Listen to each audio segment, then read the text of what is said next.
Hi everyone! Hi guys! Today is another vlog. So, I decided to groom myself kasi hindi pa ako, I never talaga ako pumupunta ng mga parlor guys. So, I just do it myself. Like, cutting my hair, coloring my hair, everything. Like, pag gusto ko siyang i-curl, meron akong curler. Pag gusto ko siyang i-straight, meron akong iron, hair iron. Tapos, ako lang po talaga yung nagka-cut ng hair ko. So guys, yung buhok ko, look, as you can see, sobrang wavy niya. Ayan. Wavy po talaga yung hair ko guys. So sa pagising sa umaga, ganito po yung hair ko. Sobrang buhaghag. So, let's do it. First guys, kailangan natin siyang pasain para hindi siya maging wavy. Ang ginagawa ko, pag nagka-cut ako ng hair ko, ganito lang siya. Sa likod, hinahati ko siya like this. So, ayan, nahati na natin yun. So, gusto ko talaga ng short hair ngayon. Kasi, at saka, it's so hot. It's summer. At saka, hair lang to guys. In a few months, in a few days, every day, our hair is growing. So, we need to cut this. Huwag kayong manghinayang sa yung hair. Kasi, madali po talagang mag-grow yung mga hair natin, no? Matagal akong natatapos mag-curler, matagal akong matapos mag-straight. So, I decided na gusto ko siyang, short talaga, as in short. Yung hanggang dito. Or dito. So, first of all, huwag mo siyang putulin na diretsong maiksi. Kasi, talagang maiksi yan siya. Maiiksian. So, ayan guys, we need to cut our hair na. So, hanggang dito, ginaganin ko siya guys, dito sa may ko. This is the way I cut my hair.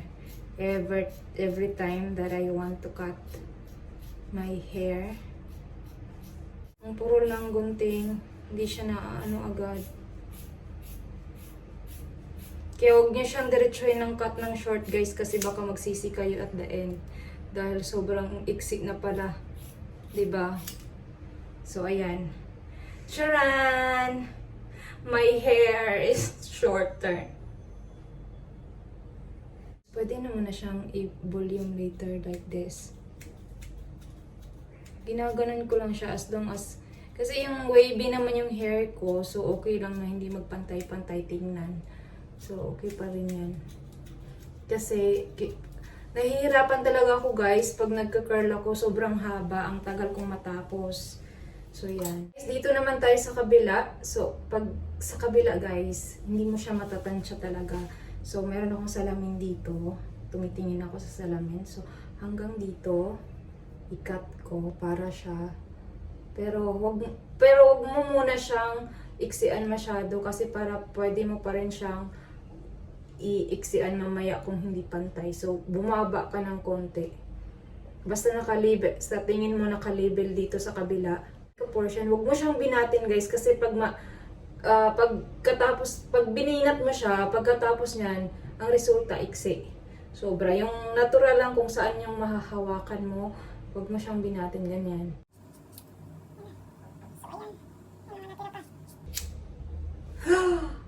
Oh my gosh! Here. Napakainit kasi this ng time. So, gusto ko mag-short hair. Ayan. So, ayan na guys. Oh my God, hindi siya pantay. Hindi siya pantay guys, I think. Kasi hindi talaga siya pantay. Ginagawa mo siya, ang gagawin mo dyan guys, kasi hindi naman talaga siya magiging pantay kasi hindi mo nakikita. So, i-volume mo siya. Yan, i-volume mo like this. Para kahit papaano, talagang hindi siya pantay kasi naka-volumize siya eh. Yan. Patayo mo yung... Ganito, ako lang po palagi naggugunting, ay nagkakat ng hair ko every year in my life. Siguro pag bumibisita ako, dito sa Hong Kong guys, 6 years to 7 years na ako dito. Pero isang beses pa lang talaga, 2 beses pala akong pumunta sa isang salon Pero nagpa-straight lang ako doon ng hair. So nung umuwi naman ako sa Pilipinas, nagpaano lang ako doon ng hair, nagpa-ribbon din ako ulit. Medyo mahaba. So gusto ko ngayon, kasi uso talaga yung short hair, tsaka sobrang dali niyang, bilis niyang suklayin pag nag-day off ako. Hindi siya masyadong matagal i-curl, hindi siya masyadong matagal i-straight pag nag-straight ako ng hair. So ayan. Mamaya, so I will show you the result kapag nakulayan. Kasi bala ko siyang kulayan ng blue-black na color. Para parang brown na siya, sobrang brown. So ayoko naman ng ganon yung itsura ko. Parang natayaan ng mga taya. So ayan na guys. Pero maganda siya, short hair. Lagi ako nag-short hair before guys, kapag summer. So, straight yung hair ko. But I want short hair, pero curly siya, curvy. So, ayan. O, diba maganda naman siya pag curl. Ang mangyayari nun guys, okay lang yan kahit hindi pantay. Kasi i-curl ko naman siya. Tapos, i-volumize mo na lang para kunwari, para hindi talaga siya straight tingnan. Tapos na ang aking hair. Short hair cutting. So, di ba madali lang siya? Tsaka huwag kang manghinayang sa hair mo. So, ayan guys. Next is, I will show you the result ng hair ko kapag nakulayan na siya at naayos ko na siya. So, I love my hair, short hair. Kasi, looking fresh. Ang gaan-gaan ng hair ko guys. Sobra. Ang gaan-gaan niya. So, see you kapag complete na siya.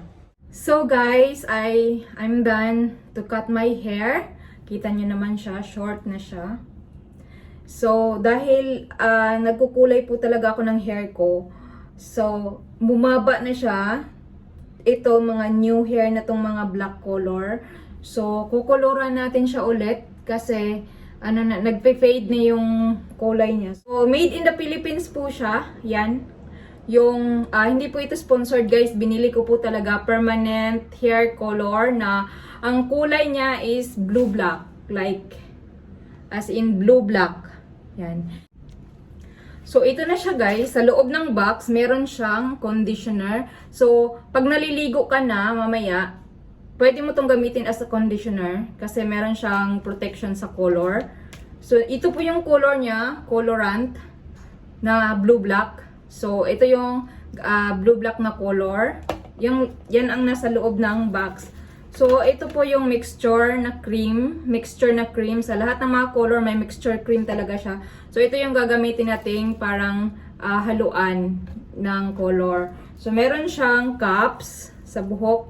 Kasi ililib mo siya ng 20 minutes to 30 minutes eh. So, let's see. And meron siyang hand na para sa kamay. So, let's mix this one, guys.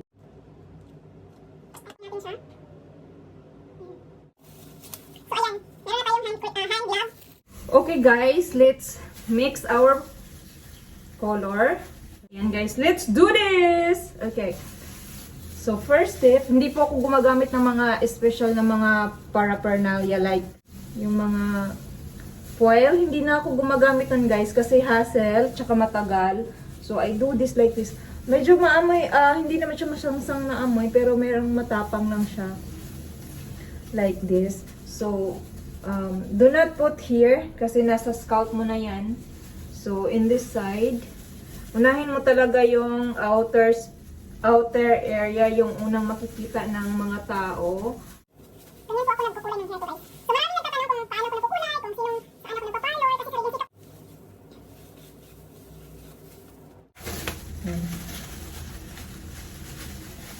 So, leave it, guys. So, you can leave it this 25 minutes, guys. Yan. Huwag na po kayong lumagpas ng 25 minutes. Tatanggalin na natin at i-wash na natin to mamaya. So, let's go wash it. Pero dark siya. Yun naman ang gusto ko, guys. Kasi, dalagang Pilipina, yeah. Pero hindi na mukhang taya-tayain. So, idadry natin tong hair ko. Tapos, tingnan natin yung buong result. See you. I feel nauseous, believe me. Never had a lot of shit come easy. Had to work hard, struggle just to be me. Had to rise up just so they could see me. Did what I had to do just to feed me, and what was left over I put towards my dreaming. But the only thing in life that has meaning are the things you gotta work for, believe me.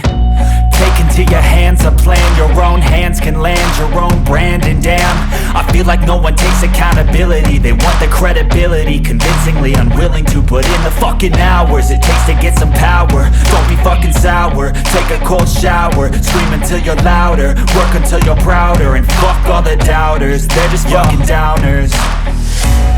I swear to God they all let me down. I always fought just to wear the crown. I'm pissed off at these fucking clowns who were all taught they deserve an ounce. It's only worth it if you work for it. It's only worth it if you work for it. I won't stop till they hear me now. I won't stop till I wear the crown.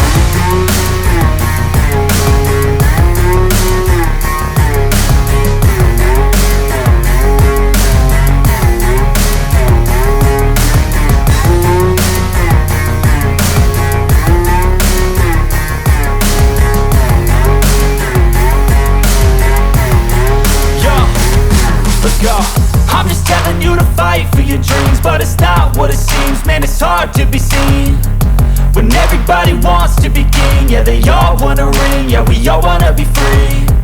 So show me what you got, what you bring, how you fight in the ring, how you take a fucking swing. Do you got heart, are you mean? Got some scars, got some needs, are you willing to go bleed? I swear to God they all let me down. I always fought just to wear the crown. I'm pissed off at these fucking clowns who were all taught they deserve an ounce. It's only worth it if you work for it. It's only worth it if you work for it. I won't stop till they hear me now. I won't stop till I wear the crown. I swear to God they all let me down. I always fought just to wear the crown. I'm pissed off at these fucking clowns who were all taught they deserve an ounce. It's only worth it if you work for it. It's only worth it if you work for it. I won't stop till they hear me now. I won't stop till I wear the crown.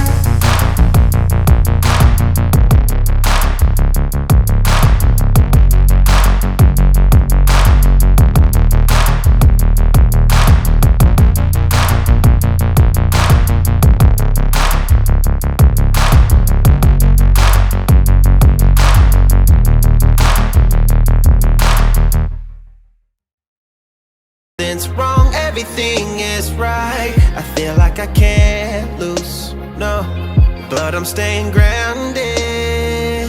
I'm feeling like I am somebody, someone who can jump the